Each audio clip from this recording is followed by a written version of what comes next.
Hi எல்லாத்துக்கும் வணக்கம். நான் உங்கள் ஆச்சுக்குட்டி பேசுகிறேன். எல்லாம் தப்பாக நினச்சிக்காதீங்க. ஆனால் இது கொஞ்சம் ஃபீவர் இருந்தனால வீடியோ போட முடியல. அதனால என் ஃபாலோவர்ஸ்க்காக நான் இன்றைக்கி ஒரு புது கதையை கொண்டு வந்திருக்கேன்.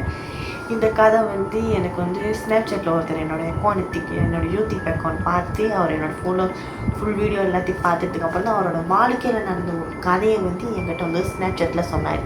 அதை தான் நான் இப்போ சொல்ல போகிறேன். ஆனால் எப்படி சொல்ல, நான் ஒரு கதை பேர் சொல்லலை. சரி, இப்போதைக்கு வாங்க கதைக்குள்ளே போவோமா. ஓகே, இவருக்கு நான் என்ன பேர் வச்சுக்கணும் நான் உண்மையான பேர் சொல்ல விரும்பல, ஃபேக்கான பேர் தான் வைக்கிறேன். இதில் உள்ள எல்லா சொல்கிறவங்களோட பேரில் எல்லாமே ஃபேக்கான பேர் தான். ஓகே, இவரோட பேர் என்ன வச்சுக்கோங்கன்னா நிஷன் வச்சுக்கோங்க. ஓகே, நிஷனுக்கு இவர் நிஷன் பற்றி சொல்கிறது பார்த்தா ஒன்றுமே இல்லை. ஏன்னா அவருக்கு அப்பா இல்லை, அம்மா, தங்கச்சி. இவர் குடும்ப சூழ்நிலைனால தான் ஜேபியில் போய் வேலை செய்கிறாரு. இவருக்கு மொத்தம் அங்கே வேலை செய்யும்போது 4 கூட்டாளிங்க. இவர் வந்த புதுசில் நம்ம நார்மலாக ஜேபிக்கு போனாலே நம்மளுக்கு பிலே செலவே ரொம்ப கூட. டிபாசிட் கட்டணும், ரூம் காசு பார்க்கணும், அதிக செலவு. அப்போ அவர் என்ன பண்ணுறாரு, கூட்டாளி மூலியமாக போகிறாரு. இவங்க 4 கூட்டாளி 2 கூட்டாளி சிங்கப்பூருக்குள்ளே வேலை செய்கிறாங்க. 2 கூட்டாளி ஜேபிக்கு வெளியே சிங்கப்பூருக்கு வெளியே வேலை செய்கிறாங்க. அப்போ இந்த நிஷனும் சிங்கப்பூரில் தான் வேலை செய்கிறாரு. அப்போ என்ன நடக்குன்னா இந்த 4 பேர்த்தில் சொன்னேன் இந்த ஜேபியில் வேலை செய்கிறாருன்னு. அவர் பேர் ரவி. ஓகே, அவருக்கு ரவி வச்சுக்கோங்க. ரவிக்கு காராக் சைட்டில் அவரோட கேர்ள் ஃப்ரெண்ட் இருக்காங்க. அப்போது ஒரு நாள் என்ன நடக்குன்னா கேர்ள் ஃப்ரெண்ட் ஃபோன் அடிச்சு, நீ எப்போ என்னை பார்க்க வரேன்னு சொல்லி கத்துறாங்க, சண்டை போடுறாங்க. இவருக்கு அந்த நேரத்தில் லீவ் கிடைக்கல. அப்போ தான் என்ன பண்ணுறாங்கன்னா, கிட்டத்தட்ட கிறிஸ்மஸ் வர நாளாக போனஸும் கிடைக்கிது, லீவும் கிடைக்கிது. அப்போ என்ன பண்ணுறாருன்னா நான் என் கேர்ள் ஃப்ரெண்ட் பார்க்க காராக்கு போகிறேன்னு சொல்கிறாரு ரவி. அப்போ நிஷன் அது சொல்கிறாரு என்னென்னா நீ ஏன் போகிற, நாங்களும் வரோம், எங்களுக்கும் கடுப்பாக தானே இருக்குது, கிறிஸ்மஸில் லீவ் கொடுத்துருக்காங்க, நாங்களும் வரோன்னு. அப்போ என்ன பண்ணுறாங்க இன்றைக்கி போகாமல் நாளைக்கு 2 மணிக்கு சாயங்காலம் இது எடுத்துருக்காங்க.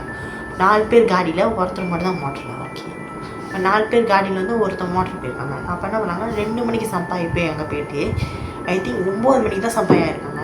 அதே தெரியல, அங்கே கொஞ்சம் நின்று போயிருப்பாங்க வைக்கிறேன். ஏன்னா ஒருத்தர் மட்டும் தான் மோட்டர் இருக்காங்க, நான் காடியில் வராங்க. அப்போ அவர் கொஞ்சம் நின்று ரெஸ்ட் பண்ணல. ஏன்னா 1 மணி நேரம் எப்படிலாம் ஓட்ட முடியும், நம்மளால இது. அப்போ என்ன பண்ணாங்க, அவங்க கொஞ்சம் பேர் சம்பாய் வருது 8 மணிக்கு. அப்போ அவங்க கேர்ள் ஃப்ரெண்டுக்கிட்ட பேசி இவங்களாம் கடையில் போய் சாப்பிட்டு கிஃப்ட்டு ஐ திங்க் 12 கிட்ட ஆச்சு.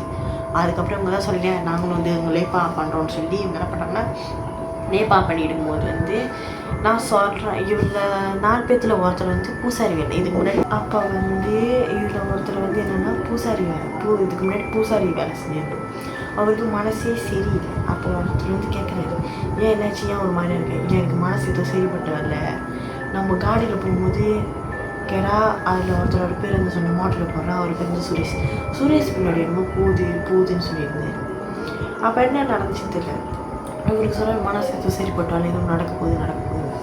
அப்போ என்னன்னா இவங்க எல்லோரும் போகும்போது சொல்கிறாங்க, அதுக்கு முன்னாடி ஒரு இடத்துல போயிருக்காங்க. ஆனால் சுரேஷ் ஒரு விஷயத்தை மாதிரி நான் கடைசியாக சொல்கிறேன்.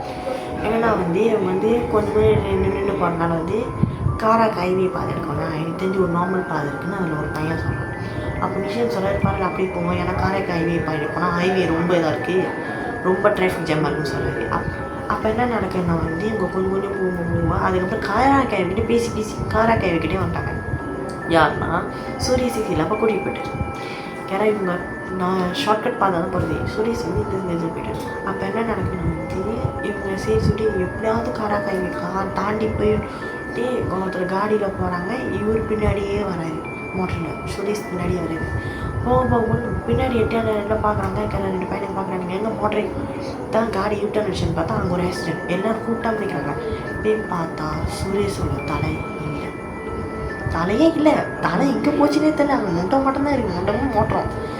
எல்லோரும் யோசிக்கிறாங்க என்னடா ஆச்சுன்னு. அப்புறம் கொஞ்ச நாள் போக அவரோட அவர் இறந்து அந்த இது போக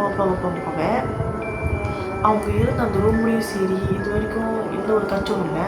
கொஞ்ச நாளாக சமைக்கிற சாப்பாடு கட்டு போகுது, இல்லை முடிஞ்சு போகுது. வீட்டில் ஏதோ ஒரு ஜாமான் போட்டு உடைக்கிற மாதிரி, யாரும் அழுகுற மாதிரி, எப்படி தோணு நடக்கும்போது ஏதோ ஒரு மாதிரி தான் நினச்சிட்டு விட்டாங்க. அதில் ஒரு பையன் போயிட்டான். எனக்கு வேலை தினமும் வேணும் சொல்லி அவங்க வீட்டில் போயிட்டான். இப்போ மிச்சம் 3 பேர் தானே. இதில் நிஷனும் ரவியும் இன்னொருத்தவங்க இருக்காரு, அந்த பூசாரி சொன்ன இருக்கார்.